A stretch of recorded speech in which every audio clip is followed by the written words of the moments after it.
Trust me, you're probably getting stale. Also, why? Hey guys, welcome back to the channel for the second video of the birth week. Let's just call it like it is. It's the birth week, and today we're diving into my favorite movies. So sit back, relax, and enjoy. Kicking things off at number 10 is Big Hero 6. Now, I'm not gonna lie, picking the number 10 for this list was pretty hard. Honestly, I think Big Hero 6 actually takes the spot because it's not a feel-good movie. It's not like a guilty pleasure movie, while the others feel completely guilty pleasure. But the whole thing about Big Hero 6 is that there's a certain sense of feeling in when you look at Hero as a character and when you look at the struggles that he has to go through throughout the movie. And just the whole story as a whole is fun. It's just, again, if you can tell, I'm a guy who really loves tech, and Big Hero 6 is one of those tech movies that's, well, for one, it's animated and it's done by Disney, but for some reason, it's not like overtly tech-y. It's more like animation type tech. It's like this stuff so real it couldn't exist, but it's cool to see it in this format for some reason, and I don't know why. And Baymax as a character is so awesome. Whoever did the voice acting for Baymax did a phenomenal job, you know. And then the coolest thing about it was that it ended up spawning its own TV series, and that's something that I ended up watching. And it was so fun to see them continue the story beyond the movie that they created. So Big Hero 6, number 10. Coming in at number 9 is Sonic the Hedgehog, or more specifically Sonic the Hedgehog 2, but we'll basically franchise everything. And I want to bet that Sonic the Hedgehog 3 will be just as good as we think it's gonna be, because of how these last two movies played out. But if it's one thing, is that we were so afraid of video game movies, especially with how they handled the original Super Mario movie, and it felt like as though the industry just couldn't get video game movies correct. But honestly, it's not because Detective Pikachu entered the scene. Detective Pikachu already had his own video game lore, and it looked like the game stuck closely with the movie, at least from my understanding. But Sonic the Hedgehog, it felt like it created its own unique lore, especially with the addition of creating Longclaw in a world where we already have so many awesome and unique characters, as well as creating Tom as like a kind of buddy for Sonic. And first movie played out very well because somehow they were able to take the road trip vibe. It's pretty unique, and it gives Sonic a really cool person to kind of vibe with. But not just that, Robotnik in the movies seriously nails it. But the whole thing about it has been that when Sonic 2 came out and they introduced Tails and Knuckles, it was just like so awesome. And the cool thing about it was that the original characters from Sonic lore gets time to shine. Like Tails and Knuckles, we knew them from the video games. We knew Robotnik from the video games. In fact, Robotnik gets more Eggman-ish, so to say. And a spotlight is placed on these characters more so, and in movie sense, they're given more time to grow.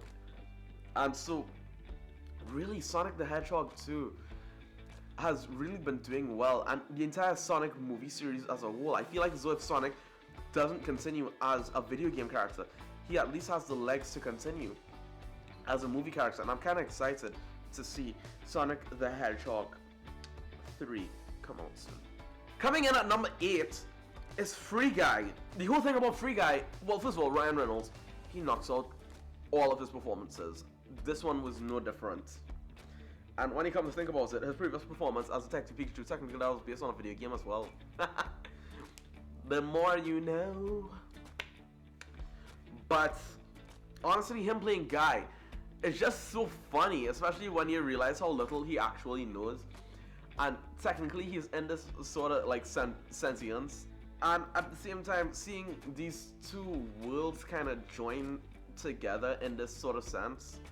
Free Guy is just one of those really awesome movies in my opinion that I enjoy Probably because one, it's a video game, two, it's a movie starring Ryan Reynolds, and three is just really fun to enjoy, especially with all the references that you do see in the movie. And I really don't know what else to say about Free Guy. It's just really fun. Coming in 7th place is Impractical Jokers, the movie. Yes, Impractical Jokers, the movie made it on this list. I enjoy Impractical Jokers content as a whole, and the way that they managed to mesh these two worlds, not necessarily fictional, but scripted world, and non-fictional, like, this is the reality show that we do, and we're still doing it, it's just in movie form, is really interesting to me. I know it might have gotten, like, negative reviews, I'm not sure, but I don't think that this was something to be reviewed by critics. I feel like this was something to be enjoyed just because it's an Impractical Jokers project, which is really interesting, and I do enjoy Impractical Jokers. Sorry, my mind's just going right now to that Strip by 5 episode.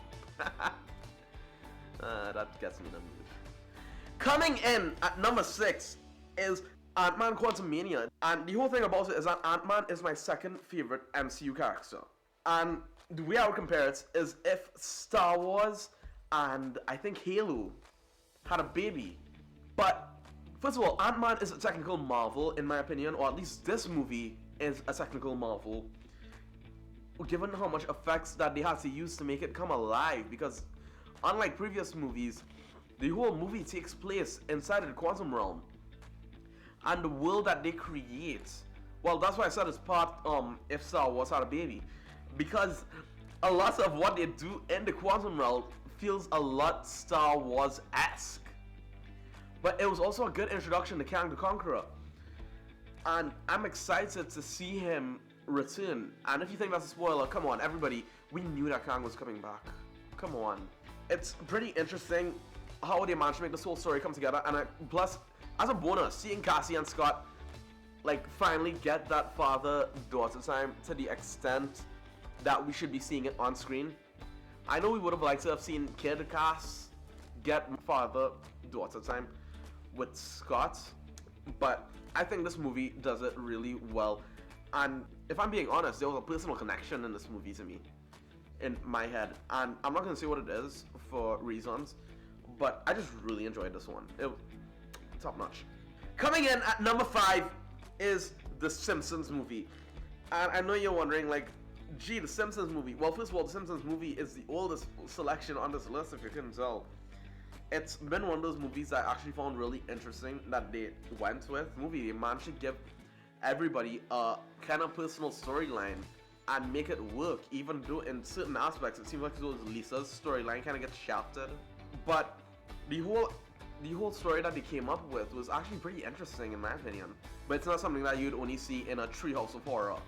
And the whole thing about it is that Homer has some legitimate growth in this movie, and I think that's one thing that ends up coming out of it. It's actually a real heartwarmer, this movie, compared to most other Simpsons episodes. And I think the shift from comedic to more heartfelt, or rather the balance of the two, and it being a serious movie, also helps solidify itself. Also, probably because it's The Simpsons. I know The Simpsons isn't like my favorite animated show, but at the same time, it's pretty good. I think for the season now was in, it was good compared to what we have now with The Simpsons. Coming in at number 4 is Spider-Man, or specifically the MCU Spider-Man movies, but specifically Spider-Man No Way Home. And you'd realize that a lot of these lists, they pull up the third or last movie in a set, but Spider-Man No Way Home is a movie that drives the stakes up so high that ultimately it's like, wow. But not only that, it also gives us a surprising amount of fan service with the way how they bring in previous Spider-Man villains, and not Spider-Man villains as in general Spider-Man villains. They legit pull in from previous movie iterations of Spider-Man to comprise the villain roster that we are given with for this movie. But not just that, they pull in Andrew Garfield and Tobey Maguire to reprise their roles from previous Spider-Man movies, and that's pretty interesting in my mind. So we see this kind of like dynamic and how each of them had slightly different backstories and how everything happens.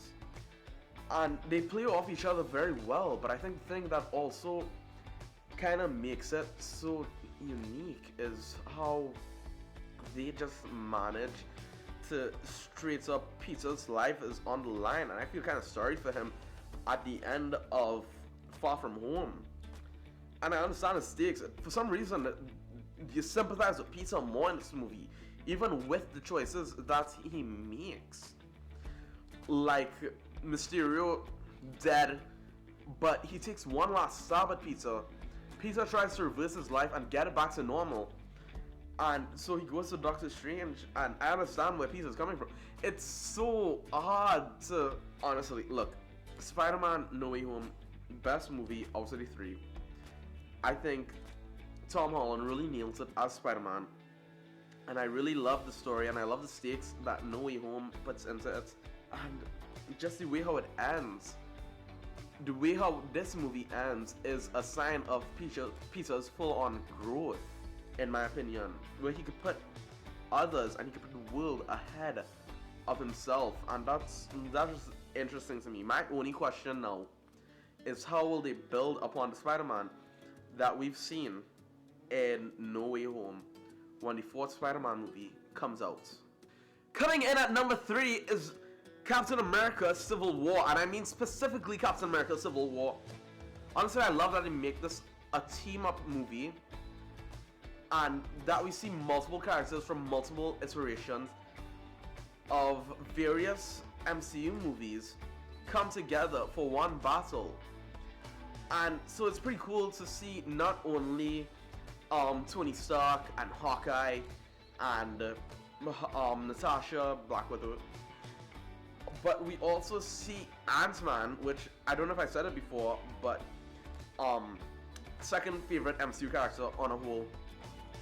And we even get the introduction of Black Panther and Spider-Man, and I think that the way that this movie introduced these two characters into the MCU was pretty awesome. You know, it does its best to establish T'Challa's dad dying through these means, in which he takes on now the Black Panther mantle, and he experiences growth, which, by the way, it's not just growth for Steve Rogers, it's also growth for various other characters as well. So it's growth for Black Panther. In my mind, this is the first stepping stone, the backdoor entry for Spider-Man, and it's pretty awesome to see how much of a rookie he is with his suit, which really shows how much of a rookie he was in this movie. And the standout whole thing is how it breaks up the Avengers and sets up the big plot points for the third phase of the MCU, which is that the Avengers are disbanded. Now what? And there's this big looming threat happening. But it leaves us with a lot of character developments, especially in the wake of Bucky, Steve Rogers, Iron Man. It just gives us a lot of character developments, and it's a good way that we were introduced to Spider-Man and Black Panther. And as one last point, it was also a good jumping point for certain characters. There's just so much to see on these movies, you know, and we still have 2 more to go. Coming in at number 2 is The Incredibles 2. Now, I know that the first movie, it was pretty awesome. It established everything about the past, Mr. Incredible being this big strong guy, and it had a lot of heart and soul put in it. But for some reason, I latched on so much more to The Incredibles 2 than The Incredibles. I have a feeling it's like something that I'm gonna dub the sequel effect, where they say that the sequel is always perceived as better than the original. But I think it has a lot to do with how the kids get more development, especially Violet. she finally gets the courage to ask out the guy in the first Incredibles movie, only for that to be taken away by the fact that he witnessed Violet without her mask and like blows her cover, so to speak. So it basically ruins like that whole thing, and that's like part of Bob's arc. It's also cool to see Bob in this, or Miss Incredible in this like humbling position for once, where it's like I have a feeling that it's like he's used to being like the star, being the big hero, but he has to settle down into the role now that Helen has always been the housewife, which is interesting. But it plays out so well, and then on top of that, I really enjoy the twist villain. I know that her name was a dead giveaway, but one, the technology aspects is another reason why I love it. Screenslaver, at least the identity that he had before was actually really intriguing, the way that they brought it about. But also the fact that Evelyn was doing this. And at first I thought that Winston was a part of it, like it was an evil brother-sister duo thing. But no, that really caught me off guard. And then on top of that, the movie knows when to have its light moments and when to be comical. And I think that's a lot of things that a lot of these movies are really nailing right. It's just something that feels nice. It's warm. Number one, and we're going to be very specific with this, Infinity War and Endgame. So the whole thing about this is that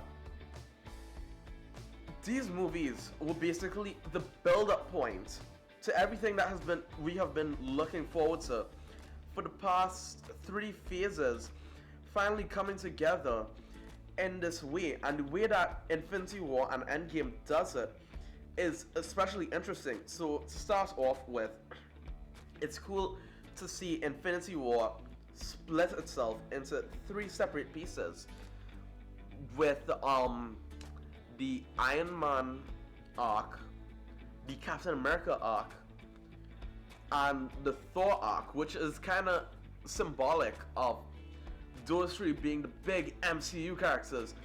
And you see this again replicated in Endgame when it comes time to do the final battle. Like, those 3 are the 3 that are facing off against Thanos in Endgame. But it's also the kind of feeling and heart that they put into all of it throughout these 2 movies.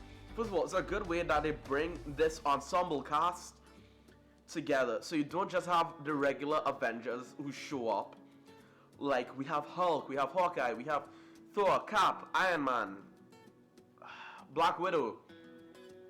No, they also threw us in with the Guardians of the Galaxy, Spider-Man, Doctor Strange, and Black Panther, if I remember correctly. There's probably other ones. But it's not just that, it's how high stakes it feels, and Infinity War always keeps you on your toes as to how the Stone Collection will go.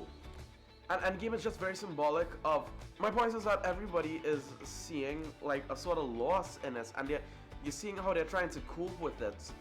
It's actually kind of funny because I have a feeling that they brought on like an actual counselor or psychologist onto this to discuss the stages of grief, and you actually see it like played out in everybody.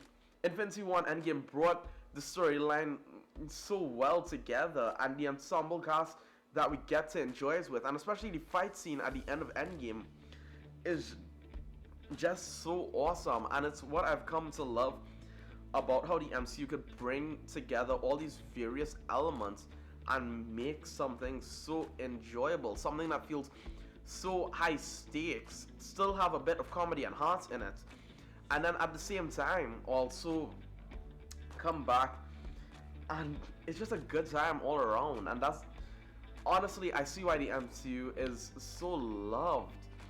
Like, when it comes down to personal levels, it just makes it more gripping. And the fact that the MCU was able to do this so well with Infinity War and Endgame, the concept of losing versus lost, and trying to deal with that, and at the same time making it so fun to see the adventures that these characters go on.